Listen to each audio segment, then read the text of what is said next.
bong nhưng mà lục lại bằng ai nhá cứ khanh khủng một mong mọi mi lúc muốn đây bị sai mền ลูกขโมยประกาศที่เนี่ยเด็กคนต่างที่ยุ่งชนำเลย ประมาณชนะไหมบ้อง tới nhom lụa nơi cái lạnh xén tập sân cho người ta nhưng mà lụa cho chơi này ní ban giải cái pi chna mày ពីឆ្នាំបងប្អូនអរគ្នានៅតាមដងផ្លូវទេ ថ្ងៃនេះមកញ៉ាំហូបនៅដងផ្លូវធម្មតាតែរសជាតិអត់ធម្មតាឯងសំខាន់ណាស់អ្នកគ្នាមានដូចជាសាច់គោអាំងបុកល្ហុងគ្រឿងសមុទ្រពិសេសហ្មងណាអានេះគឺជាឆាក្រាអន្ទងថានេះវិញអ្នកគ្នាគឺជាខ្មុំអាំងមកឥឡូវខ្ញុំនឹងញ៉ាំសាច់គោឲ្យមើលសំខាន់ខ្ញុំញ៉ាំសាច់គោរហូតទីទៀតមកខ្ញុំនឹងដូចសាច់គោមែនតើនេះតែមកសំខាន់ណាស់មានទឹកប្រហុកឲ្យទៀតមកចាប់តិចបានទេ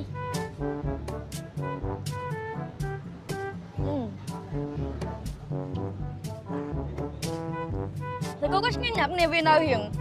ឈាមចឹងខ្ញុំចូលចិត្ត it's very moist អាខ្ញុំមកដឹងថាខ្មែរគេនិយាយមិនគេប៉ុន្តែនឹងឯអ្នកគ្នាឆ្ងាញ់រសជាតិគឺទូយកបានមកឥឡូវខ្ញុំនឹងឆ្លៃបុកល្ហុងម្ដងអានេះបុកល្ហុងគ្រឿងសមុទ្រអ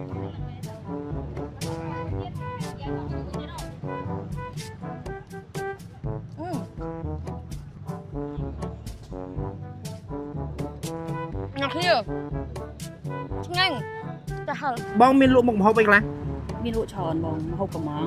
ផ្ដោតទៅលើជាពិសេសផ្ដោតទៅលើបុកល្ហុង បុកល្ហុង ចាគឺពិសេសជាងគេហ្នឹងណា បាទ មានខ្មុំអាំងមានគ្រឿងឆានិយាយទៅញើកំងអីមានហ្នឹង ញើកំងអីមានហ្នឹង ចា អញ្ចឹងបងអាចរៀបរាប់បានទេម្ហូបដែលគេចូលចិត្តហាជាងគេហ្នឹងម្ហូបអីខ្លះ ពិសេសជាងគេនៅហ្នឹងមានបុកល្ហុងហើយនឹងខ្មុំអាំងព្រោះអីយើងប្រើខ្មុំធម្មជាតិប៉ុន្តែជានិច្ចការខ្មុំ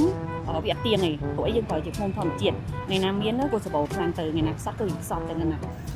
ត្រូវបងត្រូវពីព្រោះខ្មុំធម្មជាតិពេលខ្លះទៅក៏សម្បូរពេលខ្លះទៅក៏អត់ហ្នឹងហើយបងចង់សួរពីតម្លៃវិញបងមានលក់ចាប់ពីប្រហែលទៅ សម្រាប់ខ្មុំខ្ញុំលក់ចាប់ពី 20000 ទៅបុកខ្មុំមានតាមតម្លៃមាន 10000 12000 20000ទៀត អូទីតាំងវិញទីតាំងបងនៅកន្លែងណាដែរ តាំងនៅលើសួនវាប្រា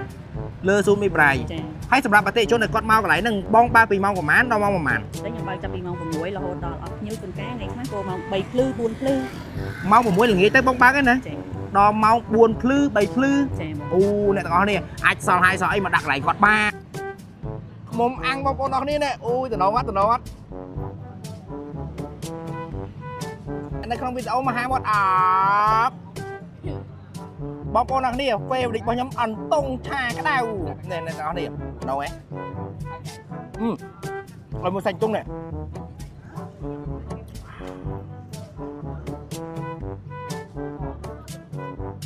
ទីចុងក្រោយខ្ញុំមានតែលើកម្រាមដៃ10អរគុណដល់អតិថិជននៃពេល2ឆ្នាំខ្ញុំមកលក់នៅកន្លែងហ្នឹងតែគាត់តែងមកទុកគាំទ្រនាងខ្ញុំរហូតដល់កន្លែងហ្នឹង